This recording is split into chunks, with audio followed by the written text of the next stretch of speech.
Hello friends, आज हम समझेंगे कि जो आरआरबी एनटीपीसी है उसमें नॉर्मलाइजेशन कैसे होता है। तो देखिए फ्रेंड्स, नॉर्मलाइजेशन में आपके मार्क्स बढ़ेंगे घटेंगे आप खुद भी चेक कर सकते हैं, लेकिन ये एवरेज वैल्यू निकलेगी, एग्जैक्ट वैल्यू हम नहीं बता सकते हैं। फिर भी हम कोशिश करते हैं कि जो हमारे मार्क्स हैं वो बढ़ेंगे या कम होंगे, एक अंदाज़ा हम लगा सकते हैं। तो देखिए, जो आरआरबी ने जो फॉर्मूला दिया है वो थोड़ा सा टफ है, तो मैंने उसको थोड़ा इजी तरीके से लिखने की कोशिश करी है। तो सबसे पहले आप समझिए कि जो आपके मार्क्स आपको निकालने हैं उसको हम मानते हैं ए, और यहाँ बी माइनस सी, डी माइनस ई और एफ माइनस ई और प्लस में के लिखा है मैंने। तो इनका क्या मतलब है हम वो समझते हैं सबसे पहले। तो देखिए, जो बी है वो टॉप स्टूडेंट का एवरेज है और ये सभी शिफ्ट का है, और इसमें क्या होगा कि जो मार्क्स होंगे वो 0.1% से ही काउंट होंगे। ठीक है, इसका एग्जाम्पल भी हम समझेंगे। फिर उसके बाद हम बात करें सी की, तो सी जो है वो सभी शिफ्ट का एवरेज है। देखिए, यहाँ पर टॉप स्टूडेंट है और यहाँ सभी शिफ्ट है ना, ध्यान रखिएगा। फिर उसके बाद डी की बात करें तो आपकी शिफ्ट के जो टॉप स्टूडेंट थे उनका एवरेज जो था वो यहाँ पर काउंट किया जाएगा। फिर ई यानी आपकी शिफ्ट का एवरेज, ठीक है। फिर एफ जो है वो आपके मार्क्स के हैं, और के जो है वो कुल मार्क्स हम यहाँ पर काउंट करेंगे, जो भी वो आपके सेम मार्क्स रहेंगे। अब एक एग्जांपल हम समझें, तो सपोज़ कीजिए आपके कितने मार्क्स के जो आपने कितने क्वेश्चन अटेंड किए, आप समझिए आपने 95 क्वेश्चन अटेंड किए। फिर उसके बाद आपके जो सही थे वो 80 हुए। उसके बाद मान लीजिए आपके रॉन्ग कितने हो गए, तो यहाँ पर 15 मार्क्स आपके रॉन्ग हो गए। तो आप यहाँ से आपका रो स्कोर कैसे निकालेंगे, तो 1/3 की माइनस मार्किंग है एनटीपीसी में, तो 1/3 और ये 15 जो है इसका मल्टीप्लाई, तो 3 से आप कट करेंगे तो 5 टाइम, और जो आपका जो रो मार्क्स है वो कितना निकल जाएगा 75। तो आपके जो 75 है ये क्या हो गया, आपका रो मार्क्स हो गया। अब देखिए समझिए, अगर मान लीजिए इस शिफ्ट में जो टॉप स्टूडेंट थे उनके कितने मार्क्स का है, 80 मार्क्स का है, 85 सॉरी। तो आप यहाँ पर 85 लिखिए, फिर माइनस, फिर सी यानी सभी शिफ्ट के एवरेज, जो सभी शिफ्ट का एवरेज था वो भी कितना रहा है, 75 रहा है।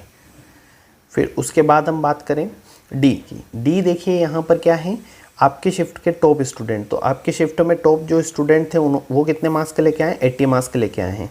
फिर माइनस करते हैं ई यानी कि आपकी शिफ्ट का जो एवरेज था, आपकी शिफ्ट का एवरेज मान लीजिए 70 था। फिर उसके बाद यहाँ हमें क्या लिखना है, तो एफ यानी क्या है कि जो आपके मार्क्स रहे हैं वो कितने हैं, 75, और माइनस कर देंगे इसको किससे, अच्छा यहाँ पर आप 75 लिखिएगा, सॉरी 7 लिखा है मैंने। और आपके मार्क्स के जो थे, सॉरी कुल जो मार्क्स के थे वो एवरेज आपकी शिफ्ट में वो कितने थे, 70 थे, तो यहाँ पर हम कितना लिखेंगे, 70 लिखेंगे। फिर प्लस में कितना है, 75, ये आपका टोटल जो मार्क्स है उसमें ऐड हो जाएगा।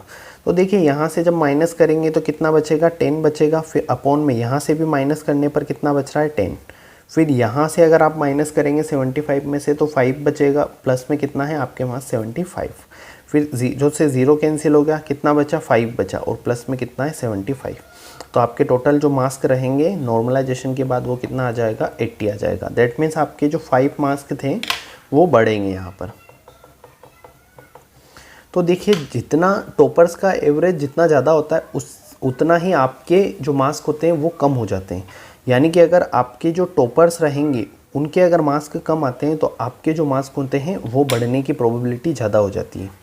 ठीक है, उसके बाद हम बात करें, अगर जो आपकी शिफ्ट में अगर 80 मार्क्स आ रहे हैं या और कम आते हैं, सपोज़ कीजिए मार्क्स कम आते हैं, तो उससे क्या फ़र्क पड़ेगा कि आपके जो नॉर्मलाइजेशन में नंबर हैं वो कम हो जाएंगे। क्यों हो जाएंगे, क्योंकि यहाँ पर आपको डिवाइड करना है। तो ये नंबर जितना ज़्यादा छोटा होगा उतना आप लोगों को नुकसान होगा, क्योंकि डिवाइड में फिर जितना बड़ा नंबर होता है उतना कम मार्क्स आते हैं। तो इस वजह से आप लोग ये ध्यान रखिएगा। तो एक और एग्जांपल हम समझे, तो सपोज़ करिए आपने 90 अटेंड करे, ठीक है, आपने 90 अटेंड करे, उसमें से आपके कितने सही हैं, मान लीजिए सपोज़ करिए आपके 75 सही है, और कितने गलत हो गए यहाँ पर, 15 मार्क्स जो कम हो गए। तो अगर आप इसको 3 से डिवाइड करेंगे तो कितना हो जाएगा, 1/3 की माइनस मार्किंग है तो 5, तो 75 में से आपके कितने कम हो जाएंगे, 70। तो अब आपके जो मार्क्स हैं वो 70 आ रहे हैं, कब, जब आपने माइनस मार्किंग इसमें कर दी है। अब इस फॉर्मूला में हम वैल्यू रखें तो सपोज़ करिए एवरेज किसी टॉपर्स के स्टूडेंट्स के आए हैं वो 80 मार्क्स का आए हैं, ठीक है। और शिफ्ट यहाँ पर देखिए आप कि जो सभी शिफ्ट का एवरेज है वो कितना था, मैंने माना 75 माना था, लेकिन आप जो सभी शिफ्ट का एवरेज है वो 70 मानिए। फिर इसमें डिवाइड करना है। फिर आपके शिफ्ट के जो टॉप थे टॉपर्स थे उनके मान लीजिए यहाँ पर 80 आए हैं, और आपकी जो शिफ्ट थी उसका एवरेज भी कितना रहा है, 70 रहा है। फिर उसके बाद हम बात करें तो जो आपके मार्क्स के हैं वो कितने रहे हैं, यहाँ पर 70 रहे हैं, और जो कुल जो एवरेज मार्क्स थे यहाँ पर अपन 60 मान लेते हैं, तो माइनस करेंगे 60 से, और प्लस में कितना है आपके 70 मार्क्स हैं। तो जब आप माइनस करेंगे तो कितना आ जाएगा 10, और यहाँ माइनस करेंगे तो 20 आएगा, और जब आप यहाँ माइनस करेंगे तो कितना बचेगा 10 + 70। तो आप जब 0 से 0 कैंसिल करेंगे, फिर यहाँ से कितना कैंसिल करना पड़ेगा 2 से कैंसिल करेंगे 10 को, तो कितने टाइम में 5 टाइम में। तो यहाँ पर भी आपके कितने मार्क्स बढ़ जाएंगे 5 मार्क्स। तो ये जो 5 मार्क्स बढ़ रहे हैं वो हर बार प्रोबेबिलिटी होती है कि जो मार्क्स होंगे आपके बढ़ेंगे, क्योंकि जो एनटीपीसी का फॉर्मूला ये थोड़ा सा यूनिक दिया है इस बार, तो इस वजह से आपके जो मार्क्स हैं वो बढ़ने के पूरे चांसेस हैं। अब हम बात करें कि किस स्टूडेंट के कितने मार्क्स बढ़ सकते हैं, तो देखिए आपको क्वेश्चन जो थे वो कम अटेंड करने थे और करेक्ट ज़्यादा करने थे। अगर मान लीजिए आपने 90 में और 100 के बीच में क्वेश्चन अटेंड किए हैं तो आपके 0 से लेके 2 मार्क्स तक बढ़ने की प्रोबेबिलिटी है। उसके बाद अगर आपने 80 से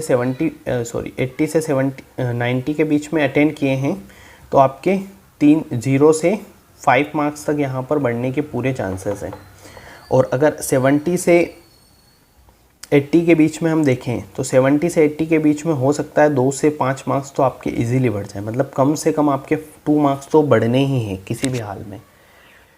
और अगर इससे नीचे जाएं हम तो 60 से 70 के बीच में हम देखें तो आपके हो सकता है 3 मार्क्स तक यहाँ पर बढ़ जाए, लेकिन और अगर इससे कम है तो फिर तो बहुत कम चांस है कि आपका सिलेक्शन हो, क्योंकि एटलीस्ट 60 से तो ऊपर ही इसका कट ऑफ रहना है। तो ये था फ्रेंड्स नॉर्मलाइजेशन। आई होप कि आप लोगों को समझ में आया होगा नॉर्मलाइजेशन, और आप लोगों ने अगर आपके नंबर्स चेक किए हैं तो फिर आप एवरेज कोई भी मान के वैल्यू मान के आप रखिए और देखिए कि आपके नंबर बढ़ते हैं या कम होते हैं। थैंक यू फ्रेंड्स, मिलते हैं नेक्स्ट वीडियो में।